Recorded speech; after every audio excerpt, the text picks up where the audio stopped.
INEN, innovando para salvar más vidas.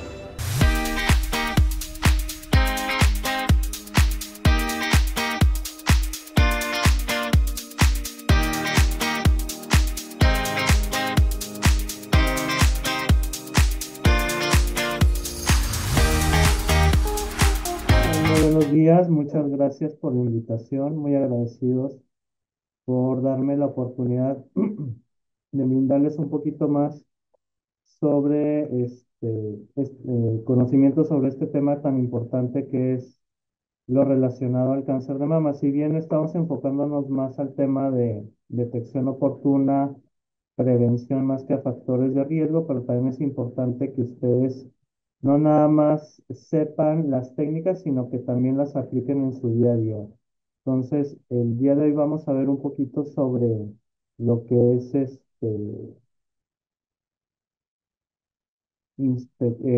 examen clínico de mama, autoexamen y mamografía. Sí se ve ahí, ¿no? Sí, doctor, estamos apreciando.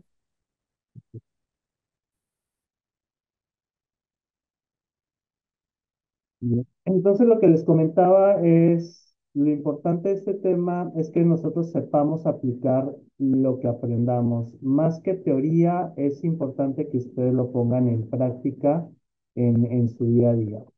Pero para hablar de este tema, vamos a dar un repaso sobre epidemiología, que es un tema que ya seguramente ya han escuchado en charlas anteriores. Si bien el cáncer de mama durante muchísimos años ha sido el cáncer más frecuentemente diagnosticado a nivel mundial hasta el año 2022, donde ya se ha reportado que el cáncer de pulmón es el más frecuente y en segundo lugar ya es el de mama.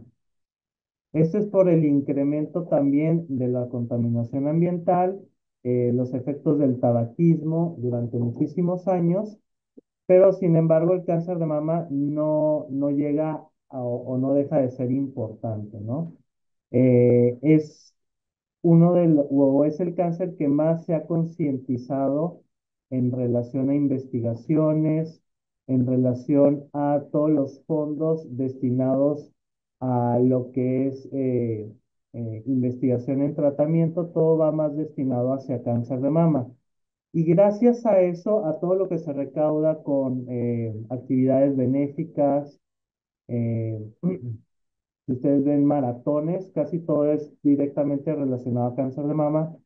Todos los fondos en investigación van a cáncer de mama y gracias a eso se sabe ya o se conoce más sobre la biología tumoral del cáncer de mama. Ya sabemos actualmente que dentro del cáncer de mama hay diferentes tipos. Vemos que están los triple negativos, vemos que están los hormonodependientes, los luminal A, luminal B, los ER2 puros o los que tienen sobreexpresión del ER2 y cada uno tiene un pronóstico y un tratamiento completamente diferentes, ¿sí? Y gracias a ese conocimiento se ha logrado disminuir la mortalidad por cáncer de mama. Sin embargo, ¿por qué encontramos más cáncer de mama en los países o en los lugares más desarrollados? Esto tiene que ver desde el punto de vista de dos enfoques diferentes. El primero es que en los lugares más desarrollados se tiene más la posibilidad de lograr una mejor cobertura para realizar el tamizaje del cáncer de mama, en este caso la mamografía. Por lo tanto, en los países más desarrollados hay mejor estructura en el sistema de salud. Y esto se traduce al haber mayor tamizaje, mayor cantidad de casos de cáncer diagnosticados.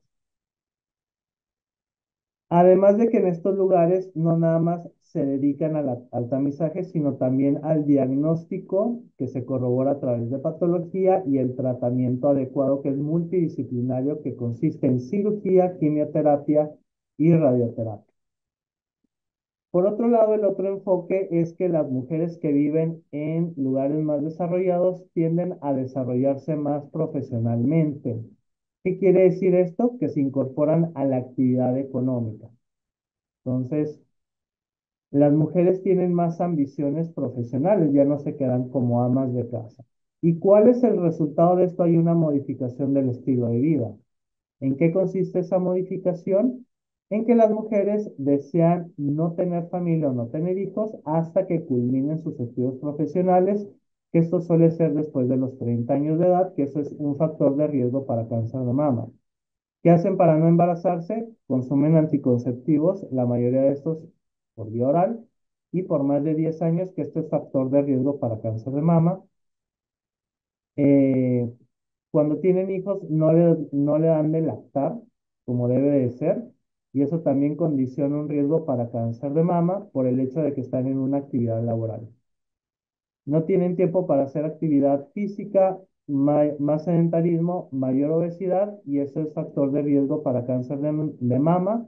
Alimentos procesados porque no tienen la oportunidad o el tiempo de cocinar sus propios alimentos, y bueno, la primera opción que tienen a veces no son las opciones más saludables, sino las que son más cercanas al sitio donde están laborando, que suelen ser alimentos procesados, y esto también condiciona riesgo para cáncer. Guardias nocturnas, que también es riesgo para cáncer de mama, sobre todo en profesionales de la salud. Si ustedes se fijan, el cáncer más frecuentemente diagnosticado en profesionales de la salud es precisamente cáncer de mama. Y bueno, de ahí la importancia de que nosotros podamos detectar o hacer un poco más en relación a la detección oportuna de cáncer de mama para disminuir su mortalidad. Si bien vemos que la incidencia es más alta en los países desarrollados, la mortalidad se ve más incrementada en los países más pobres. Y esto está muy condicionado por la falta en el acceso a los sistemas de salud, y de que los pacientes no tienen un tratamiento multidisciplinar. ¿Qué ocurre en el Perú? En el Perú el cáncer más frecuentemente diagnosticado es el cáncer de próstata, y bueno, en la mujer es el cáncer de mama. Hay que tomar en cuenta que hay una sobrerepresentación de los sitios donde se tienen los registros de base poblacional, que es principalmente Lima y Arequipa, y que muy recientemente se ha agregado Trujillo. Las características de estos datos es que está muy sobre-representado en Lima y Arequipa, que esto condiciona un incremento, obviamente, de los casos de cáncer, sobre todo cáncer de mama, que es lo que se ve más en estas regiones, pero lo que pasa en la zona periférica o en las provincias, pues desgraciadamente pasa muy desapercibido, y no tenemos un registro muy real de lo que sucede, pero sabemos, por ende, que el cáncer más frecuentemente diagnosticado en provincias es el cáncer de cuello uterino. Por lo tanto, siempre hay que tomar en cuenta este dato cuando nosotros estudiemos la epidemiología nacional. ¿Qué ha pasado con el cáncer de mama a través de los años? Si bien la mamografía se ha estado implementando como examen de tamizaje, y vemos que a partir de los años 90 en que se incrementa la incidencia de cáncer de mama, esto obedece al tamizaje a través de la mamografía, y que ha habido un incremento paulatino, obviamente, y esto también va de la mano con el incremento de la población. Sin embargo, la mortalidad permanece inalterada. ¿Qué quiere decir esto? Que cuando la mortalidad no vemos ningún efecto en relación a los estudios de tamizaje que se están implementando para controlar la mortalidad por cáncer, vemos que no hay ningún efecto. ¿Qué quiere decir esto? Que la cobertura no ha sido lo suficiente. Entonces, a pesar de que estamos realizando mamografías, ya sabemos que se debe de realizar la mamografía a partir de cierta edad, pues sin embargo no es suficiente como para impactar en la mortalidad. ¿Qué quiere decir esto? Que necesitamos mejorar las estrategias para ampliar la cobertura. Vemos que el cáncer de mama se diagnostica más frecuentemente a partir de los 40 años de edad a nivel nacional, y la mortalidad principalmente aparece a los 55 años de edad. Este es un estudio que se realizó acá en el INEM, donde vimos que el estadio clínico más frecuentemente diagnosticado era localmente avanzado, que era en el estadio clínico 2B o 3. Y aquí, ¿qué quiere decir? Que el cáncer de mama está ya con metástasis axilares. ¿Sí? Esto es lo que quiere decir localmente avanzado, que es el estadio clínico más frecuentemente diagnosticado y el grupo de edad más afectado es entre los 40 y 49 años de edad. Entonces, bajo esta premisa es que se sugiere la mamografía realizarla a partir de los 40 años de edad. Y eso tiene que ver con el tema epidemiológico. Hablando un poco más sobre anatomía, dirigiéndonos más al tema de examen físico, vemos que la mama la vamos a clasificar en dos planos, un plano superficial y un plano profundo para la descripción anatómica. En el plano superficial va a estar constituido principalmente por la glándula mamaria, que es una glándula par, que está constituida por 15 a 20 lóbulos distribuidos de manera centrípeta con una extensión, una prolongación axilar que se llama cola de Spencer y que esto le da una forma de raqueta de tenis.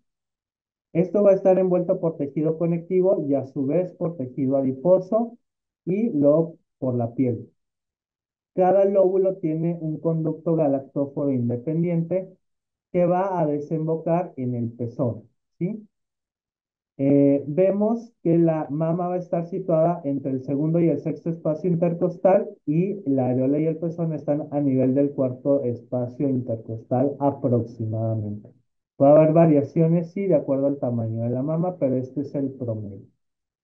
Posteriormente tenemos la capa profunda, que es la fase del pectoral mayor, que es donde está asentada la mama y que es muy importante retirarla durante las mastectomías para evitar la recurrencia. Posteriormente tenemos al pectoral mayor, tenemos al serrato anterior, los músculos intercostales y las costillas. Posteriormente tenemos el drenaje linfático que está constituido por ganglios axilares y estos ganglios axilares están constituidos por los axilares anteriores, centrales, apicales, infraclaviculares y los supraclaviculares. ¿Qué quiere decir esto? Que el drenaje linfático es muy importante que lo entendamos porque son las vías es la vía de diseminación principal del cáncer. El 75% del drenaje linfático va hacia la axila. El drenaje linfático viene desde la profundidad. Entonces, todo el sistema profundo se conecta, perdón, todo el sistema superficial que va a drenar la piel y el tejido celular subcutáneo se va a comunicar con el sistema profundo a través de una red perilobulillar que se encuentra en la mama y que también va a drenar todo lo que se encuentra en los lóbulos de la mama. Todo esto va a llegar al sistema profundo y el sistema profundo, el 75% drena hacia la vía axilar y el otro 25% hacia la cadena mamaria interna o la vía abdominal. Entonces, de aquí, el 75% de los casos va hacia la parte axilar, es por eso que encontramos metástasis axilares muy frecuentemente en cáncer de mama. Y posteriormente, después de la región axilar, tenemos ganglios infraclaviculares y supraclaviculares. Por eso es muy importante que el examen clínico de mama no nada más se enfoque a la mama y a la axila, sino a la parte supraclavicular y también a la parte cervical profunda, que es también donde se pueden llegar a encontrar metástasis por cáncer de mama. Posteriormente tenemos a los nódulos profundos paraesternales, abdominales y cervicales profundos. La cadena mamaria interna también tiene ganglios linfáticos y a través de ahí se puede haber metástasis a la mama contralateral. En cuanto a la histología, vemos que las células ductales van a estar conformadas por un epitelio y este epitelio está conformado por células ductales. Las células ductales a su vez van a estar por encima de lo que son las células miepiteliales, que estas células son las encargadas de contraerse para la eyección de la leche. Y finalmente tenemos a las células madre, que son las que se van a llegar a diferenciar ya sea en células miepiteliales o en células ductales. Estas células madres son susceptibles para la producción de mutaciones, que esas van a ir acumulándose a través del tiempo y esto va a condicionar el riesgo del desarrollo de cáncer de mama.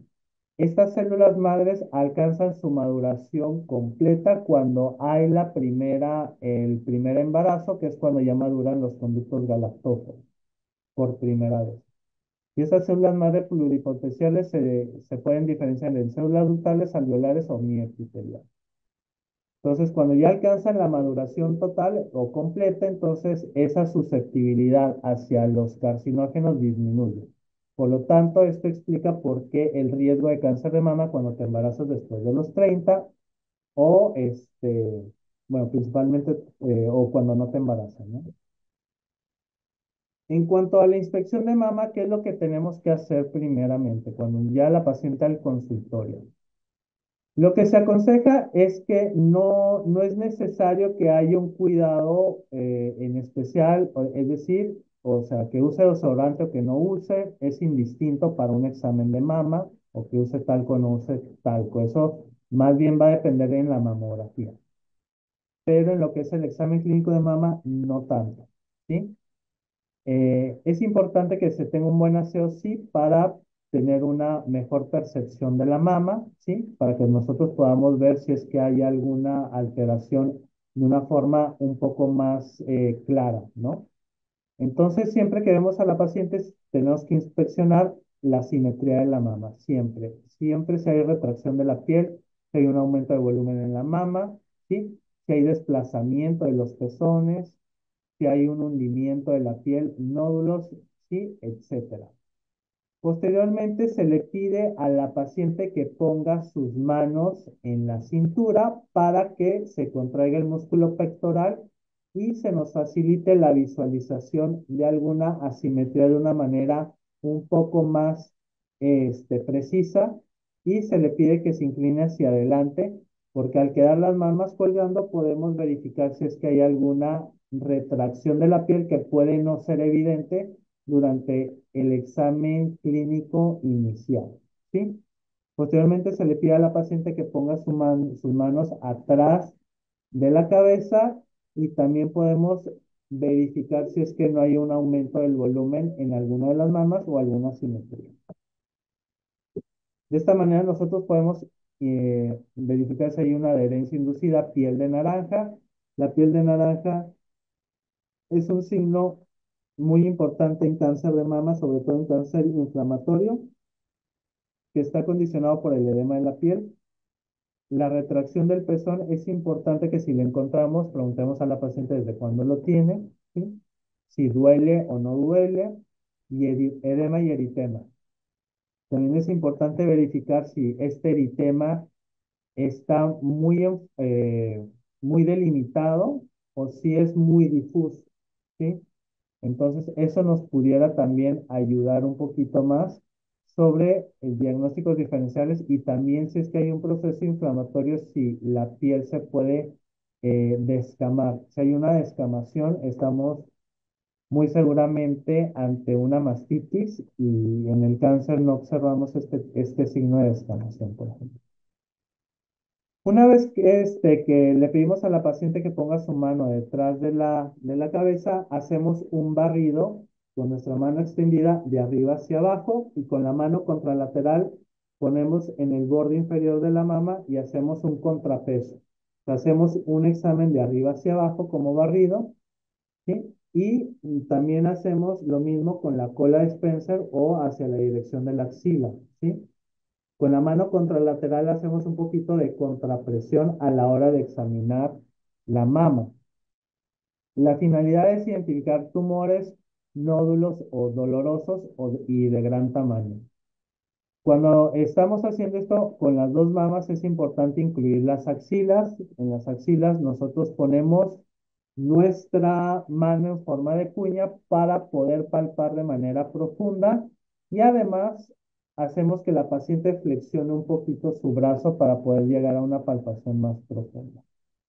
Posteriormente, es importante explorar la parte supraclavicular porque ahí puede haber metástasis por cáncer de mama, y finalmente incluir la parte cervical. Finalmente se le pide a la paciente que se ponga en decúbito dorsal para continuar con el examen, con las manos hacia atrás, para que haya una protrusión de la mama debido a la contracción del pectoral mayor. Entonces, nosotros podemos examinar ya sea en forma circular con la yema de nuestros dedos o también en forma de estrella, de acuerdo a las manecillas del reloj, para que nosotros podamos identificar nódulos finitos, y esta palpación debe ser con una más superficial, no debe ser muy profunda, sino superficial, para que nosotros podamos identificar nodulitos que pueden pasar desapercibidos durante el examen estando la paciente sentada. Finalmente, exprimimos el pezón para verificar que no haya ninguna secreción. Recordemos que la mama se divide también por cuadrante, cuadrante superior externo, cuadrante inferior interno, cuadrante superior interno, y cuadrante inferior externo. El cáncer de mama sale más frecuentemente en cuadrante superior externo y esto es por la cola de Spence. Siempre es importante hacer un diagnóstico diferencial. Cuando nosotros interrogamos a la paciente, desde ahí empieza el diagnóstico diferencial. Es importante ver el motivo por el cual viene la paciente, la evolución, es decir, cuánto tiempo tiene con la molestia, qué tipo de molestia es. La causa más frecuente de consulta es un nódulo palpable. Y ahí tienes que preguntar si es doloroso, no doloroso, si ha crecido, ¿sí? Si ha habido cambios en la coloración de la mama, si se ha examinado alguna vez con algún médico, si se ha realizado algún estudio adicional, porque a veces se hacen biopsias, a veces se hacen ya la mamografía o la ecografía, y es importante que nos den esa información. Una de las patologías que nos representan mayor dificultad para hacer un diagnóstico diferencial son las mastitis, que también son una causa muy frecuentemente de consulta, sobre todo en mujeres premenopáusicas. Lo importante es que sepamos que en la mastitis nunca se va a perder la arquitectura de la mama.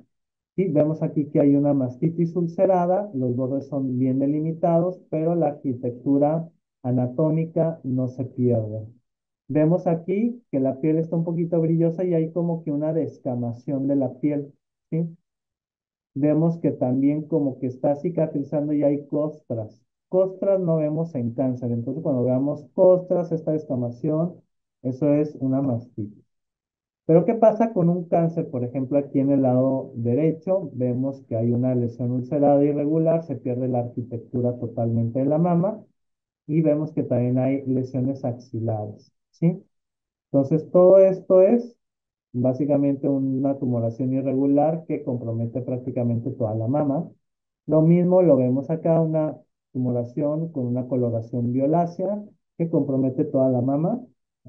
Tenemos una tumoración con piel lustrosa, que suelen indicarnos tumores también que crecen muy rápido y la piel no se alcanza a distender también y se ve de esta manera, y estamos también ante una posibilidad de un cáncer de mama o de o de un tumor filoide, ¿no?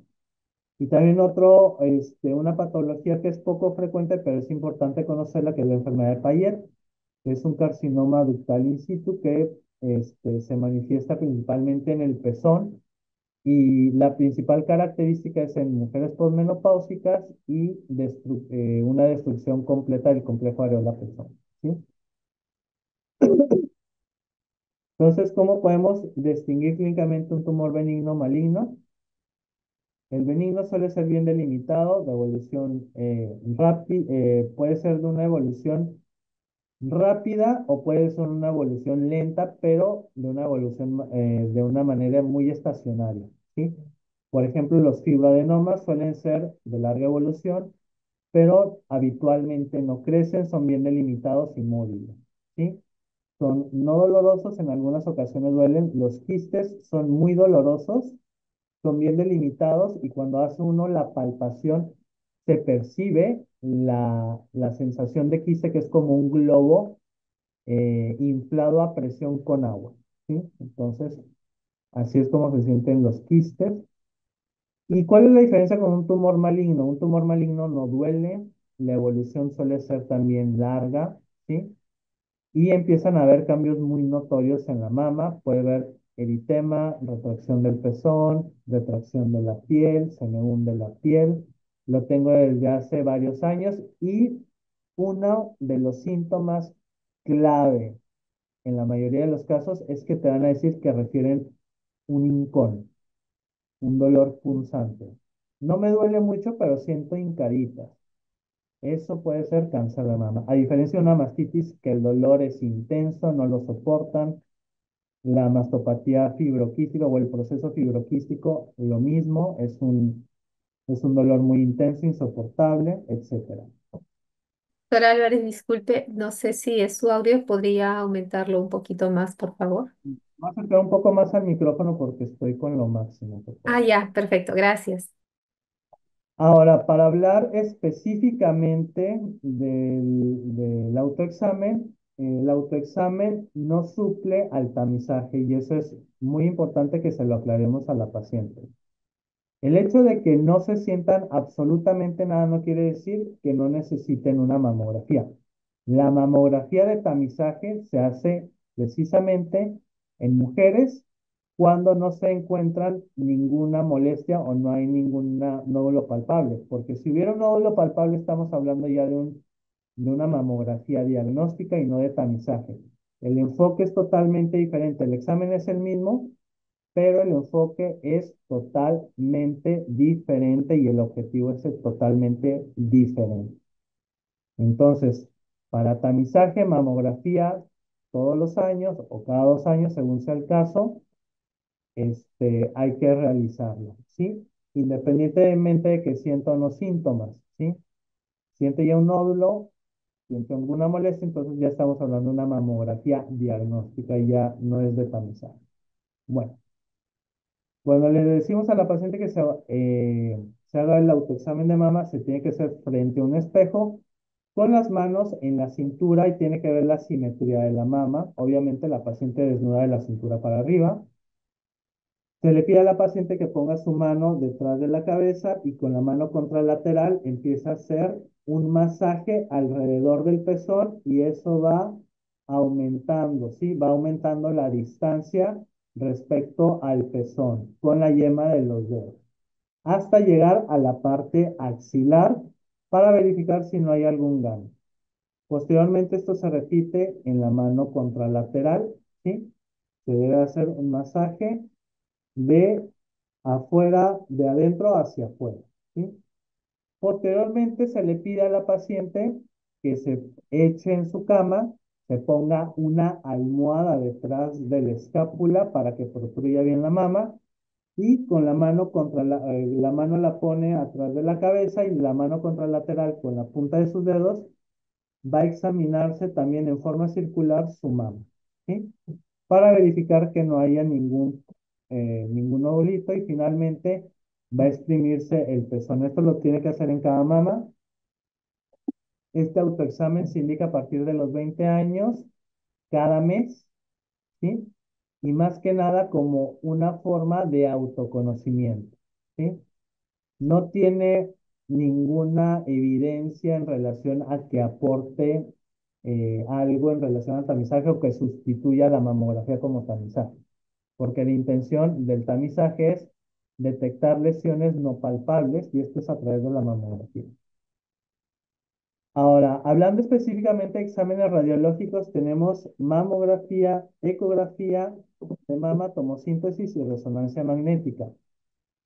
En las mamografías hay una alta sensibilidad para la detección, lo que comporta la aparición de falsos positivos, ¿sí? De manera más inespecífica. Pero esos falsos positivos se contrarrestan si se complementa con una ecografía de mama, que esto se indica en algunos casos. El objetivo es una detección oportuna, una mejor caracterización de lesiones, sobre todo microcalcificaciones. El objetivo de la mamografía es identificar de tamizaje microcalcificaciones, ¿sí? Que puedan ser sospechosas de un carcinoma in situ. La ecografía es complementaria porque aumenta la probabilidad de poder descartar una lesión maligna y de poder recomendar una biopsia.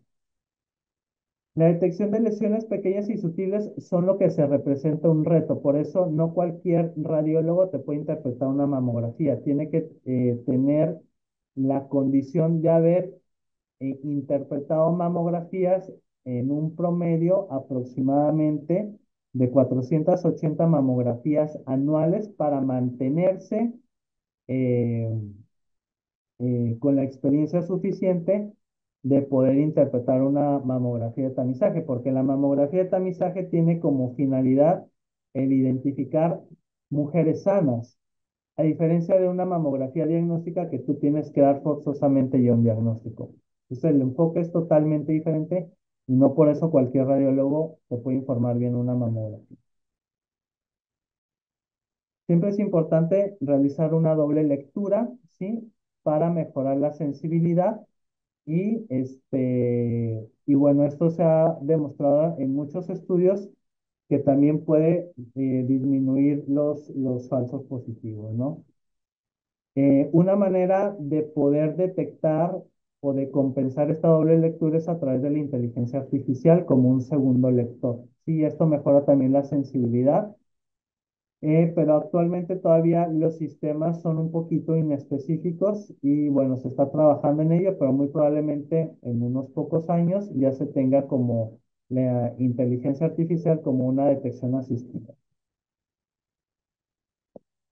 Es importante que consideremos que la mamografía no tiene una especificidad histológica, por eso todos los radiólogos cuando encuentran una sospecha de cáncer en un 5% o menos, o que es un BRAF 4A en adelante, se recomienda biopsia, ¿sí? Entonces, cada radiólogo tiene un punto de corte diferente porque cada radiólogo interpreta de una manera, aunque sutilmente un poco diferente uno al otro, pero cada uno tiene unos criterios previamente establecidos.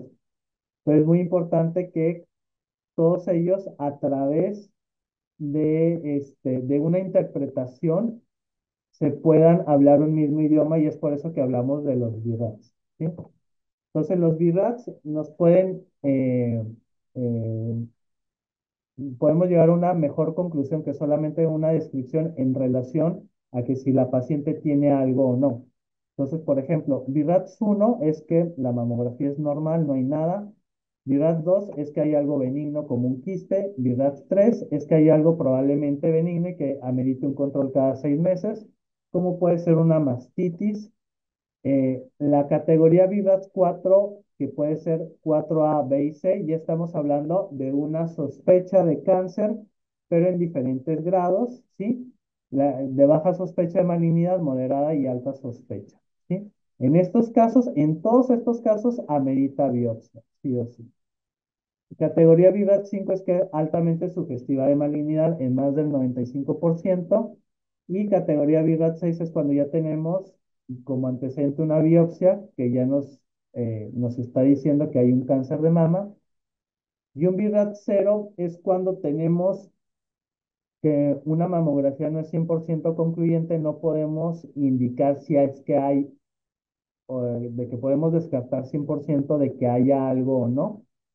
Y eso se le llama virat cero. Esto puede estar condicionado por la densidad de la mama, que es la principal limitante en la mamografía. ¿Qué quiere decir? La cantidad de tejido fibroglandular respecto al tejido graso. Entonces, cuando hay mucho tejido fibroglandular, no se puede llegar a una lectura correcta de la mamografía y se necesita complementar con una ecografía.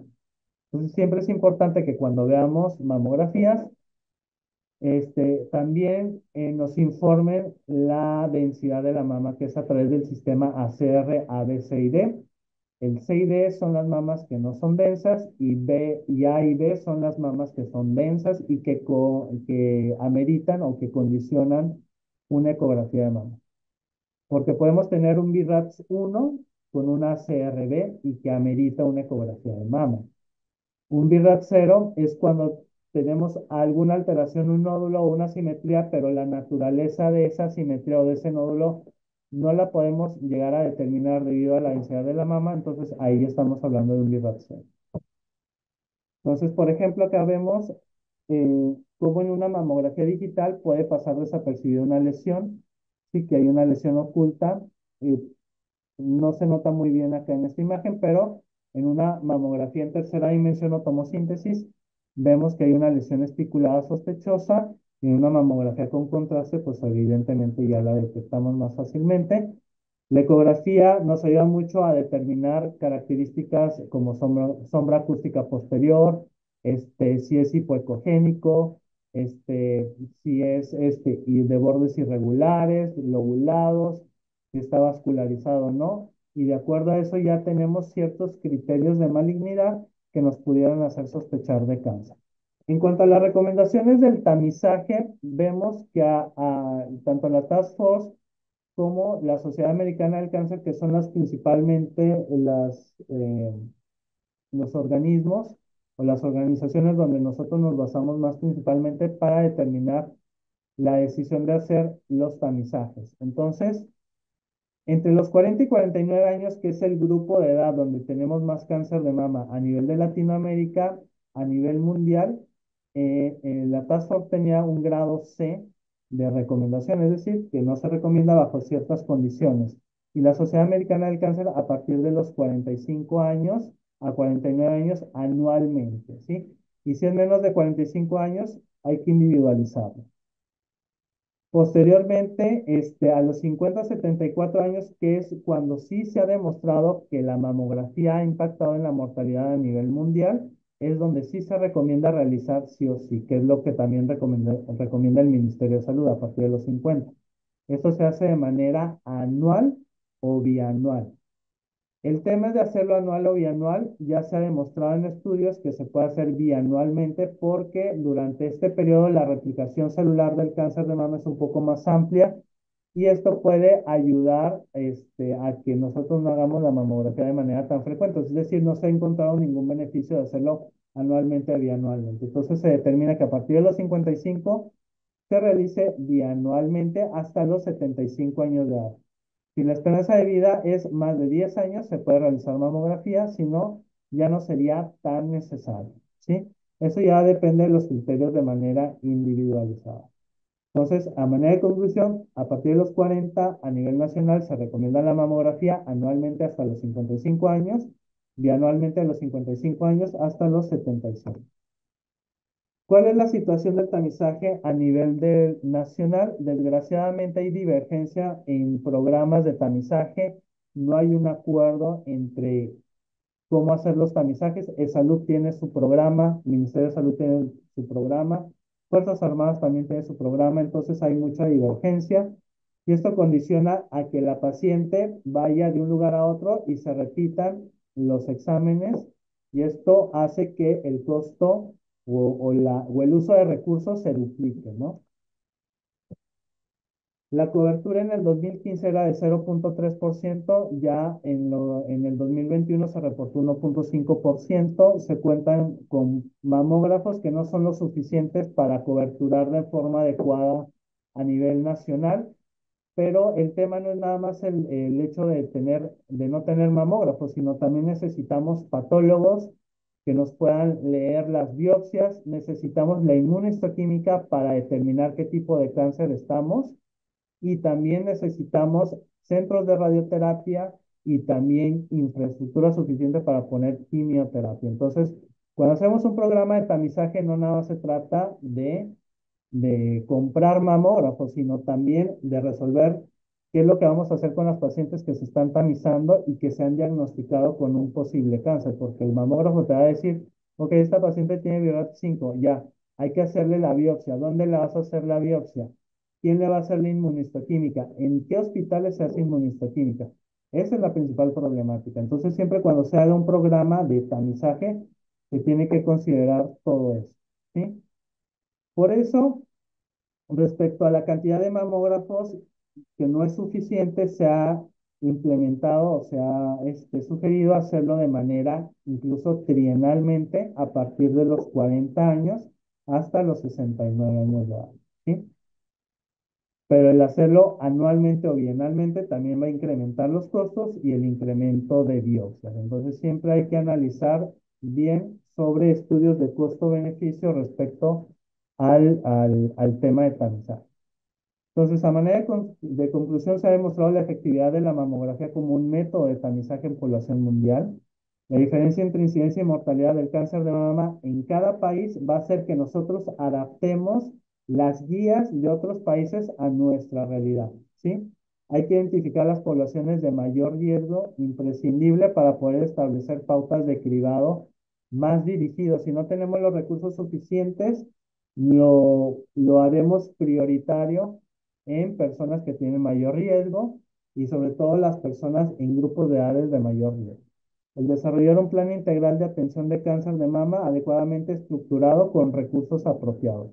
Porque podemos comprar muchos mamógrafos, pero no hay radiólogos, y entonces los mamógrafos están ahí parados sin usar, porque resulta que no hay radiólogos que te interpreten las mamografías o no hay personal técnico para usar los mamógrafos.